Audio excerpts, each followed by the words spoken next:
Back here on Pac-12 Network, it's not really fun when there's not a lot of drama, and this one, there wasn't much. Mike Hopkins, back-to-back seasons, your John R. Wooden Coach of the Year, a 24-7 record, a 1 seed now in Vegas. But you take a look at what Coach has been able to accomplish in a very short time in Seattle, and as good as any coach right now in the country based off of the results that he's had with his team. And he joins us right now.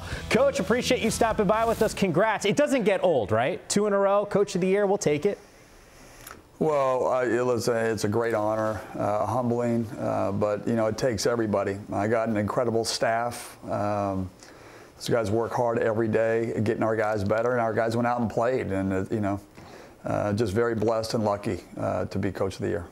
Coach Steve Lavin here. Congratulations on the Coach of the Year honors. You're mastering this area of picking up the Coach of the Year awards. You touched on staff. We're going to get to your players in a bit, but speak to the expertise that your lieutenants bring and your thinking when you made these hires and put together this staff. The harmony is clearly there, and it's a first-rate staff that's made a difference. Well, my parents always taught me to surround yourself with great people, and first guy I hired was Will Conroy, who was the heart and soul of this school and means so much and so connected, great young coach. And then it was Cameron Dollar, who had spent years back here, who from the UCLA days, and Dave Rice, just an incredible coach from the West Coast. I've known him, Jerry Hobby, Craig Warkentine, Trevor Wade. You surround yourself with experience, value-aligned people who just want to develop kids and want to win and help these guys become great people, not only great players. And when you go to work every day and enjoy who you work with, it's a blessing, and I'm very fortunate.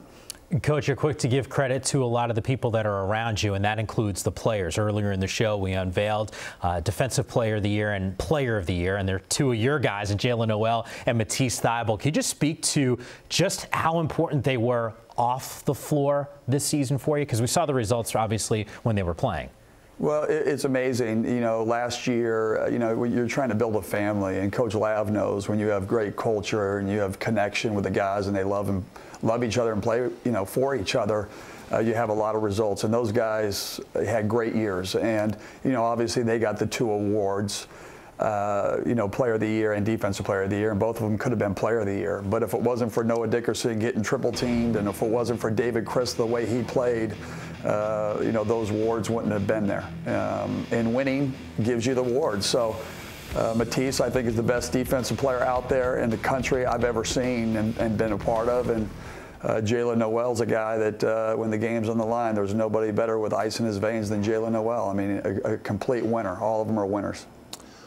Coach, you spent decades at Syracuse when you combine the years as a player under Jim Boeheim, then as his lieutenant assistant coach through the years of all the success that Syracuse had, including the national championship. You come out west, your players acclimate to you, you acclimate to your personnel. What is the biggest difference from being an assistant to becoming that head coach? Now that you're 2 years in, headed to the NCAA tournament, share with us what that biggest difference has been for you.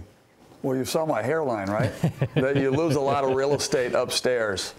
You know what it is? It's just the magnitude of responsibility, because, when you have pride and you're used to winning, you represent a lot of people. You represent not only your team, but your staff, the alumni, and you want to bring a winner. And, that takes a lot of responsibility and a lot of pressure in that regard. But when you surround yourself with great people like I was able to do, I've learned a lot from them. They're great coaches in their own respects. And, we sit there and try to plan and do it. And when you surround yourself with great people, you're going to have great success. And that's where I attribute that to. Coach, I know every coach that we talk to, they always set up goals. Win a Pac-12 conference title. You guys did that in the regular season. You're going to try to do it in Vegas as a 1 seed. Take me through where things are at right now with your program, because from start to finish, you guys have been the best team in the entire conference this last 4 games.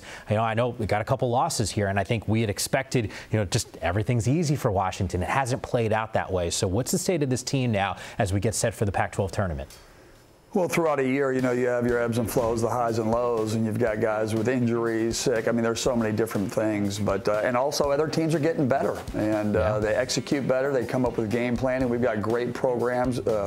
playing against great coaches, and you know, we've got to get better. And you know, it's been a kind of a combination of one game that hasn't been good offense or one game that hasn't been good defense, and a little bit of how it was in the preseason. But you know, we'll work at it, we'll get better, and I know the guys are excited to go out to Vegas and play well. Yeah, the scariest team right now in the Pac-12 conference, based off of what you guys have accomplished. And look, if any indication on what today is, you guys pretty much cleaning up big time with the awards. So it's been impressive to see you guys start to finish, and I know you guys are hoping to close things out. So safe travels to Vegas, and looking forward to seeing you in person, Coach. Thanks, Mike. Thanks, Steve.